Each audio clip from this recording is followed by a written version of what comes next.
Labdien, vērši! Laiks tāda prognozē jūnijā. Vēršu zīme. Vēršu zīme šajā mēnesī jūnijā būs ļoti atbildīga, fundamentāla, rūpēsies par savu ģimeni, rūpēsies par cilvēkiem, iesaistīsies apkārtējo cilvēku vajadzībās, palīdzēs, pieliks savu roku. Šī kārtas nozīmē, ka jums iespējams nepaliks pārāk daudz laika sev. Ja? Tad padomājiet par to, kurš laikas brīdis ir domāts jums pašam un kurā brīdī jūs patiešām esat nepieciešami apkārtējiem. Taisnā tiesa runā par ģimeni, par dzimtu, par tuviniekiem, par savējiem. Un raugiet vien, lai jūsu arī nav par daudz jūnijā savējiem. Jā, protams, ka visi grib vasaras sākumā pulcēties un draudzēties un kopīgas ēšanas un kopīgas darbības, bet ievērojiet tajā līdzsvaru. Ievērojiet līdzsvaru tajā, cik jūs dodiet, cik jūs ņemiet, bet cik daudz bieži jūs aiciniet. Ja, tā kā tādu līdzsvaru starp sevi un apkārtējo pasauli. Ja jūs aicina, jūs esat pieprasīts, vajadzīgs, protams, jūs iesaistaties, bet lai tas nav tā, ka jūs aizpildat savu tuvinieku visu dzīvi un viņi paši paliek tā kā mazliet bezspēcīgi kaut ko organizēt vai darīt. Darbs.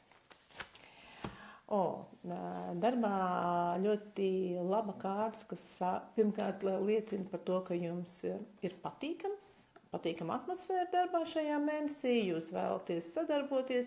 Šī ir kārtas, kas sola iespējams labas sarunas, labas vienošanās, labus līgumus, iespēja atrast kompromisu, sadarboties, atrast saskaras punktus, un kas gan labāks varbūt darbā, ka jums pirmkārt ir patīkama vide, iespēja vienoties par darba apstākļiem, par to, ko katrs darīs, kādā veidā. Protams, ka kādām vērsītim šīs varētu arī būt jaunas attiecības darbā, kur mēs pēkšņi savu kolēģi ieraugam nevis kā vienkārši kolēģi, bet kā sievieti vai vīrieti, ar kuru man ir interesanti sarunāties arī pēc darba, arī kādā ratiņā. Ja, tāda arī kārtas, kas ir saistīta kopā ar cilvēkiem, ja, ar apkārtējo ietekmi, atvainojiet. Un tagad būs partnerattiecības vēršana.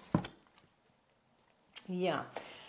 Sātana kārts runā par ļoti lielu kaislīguma efektu attiecībās. Tas nozīmē, vai tas ir kaut kāds jauns seksualitātes uzliesmojums, vai tā ir eksperimenti šajā jomā. Bet, protams, ka sātana kārts arī runā par to, ka mēs esam ļoti stipri atkarīgi viens no otra šajā mēnesī. Iespējams no naudiskajiem ienākumiem, to, ko pelna otrs, ka mums ir nepieciešams kaut kādā veidā vairāk maksāt, vairāk tērēt. Mēs esam iecerējuši kādu ceļojumu, kādu braucienu vai kādus lielākus tēriņus, un šajā mēnesī mēs tā kā viens ar otru darbojamies tādā naudiskā ziņā, mazliet kā mēģinām otra cilvēka resursus, finanses iegūt savā pusē, ja, savā tēriņu zonā. Tādā kaislīgu sarunu, attiecību.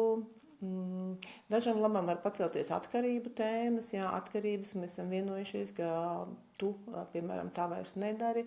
Man sagādā vilšanos tās, ja tu tā dari. Tātad katram var pacelties savādākā tēmā šī partnerībā sātnes, tad tas ir nauda, tā ir intīmā dzīve, jā, un, protams, tās ir atkarības. Tagad skatāties, kādā veidā tas izstrādāsies jūsu ģimenē šajā mēnesī, tad piemērojiet pēc vajadzības. Tiem cilvēkiem, kas tikai meklē attiecības, sātans sola, jā.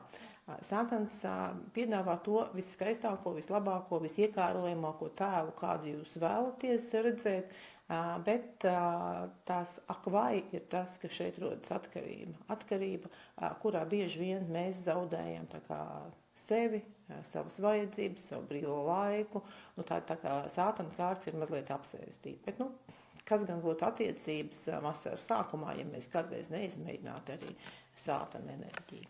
Nu, tāds, manuprāt, ar apkārtējiem cilvēkiem stipri saistīts mēnesis ir vēršiem, lai jums izdodas to tā kā vislabākajā veidā pavadīt.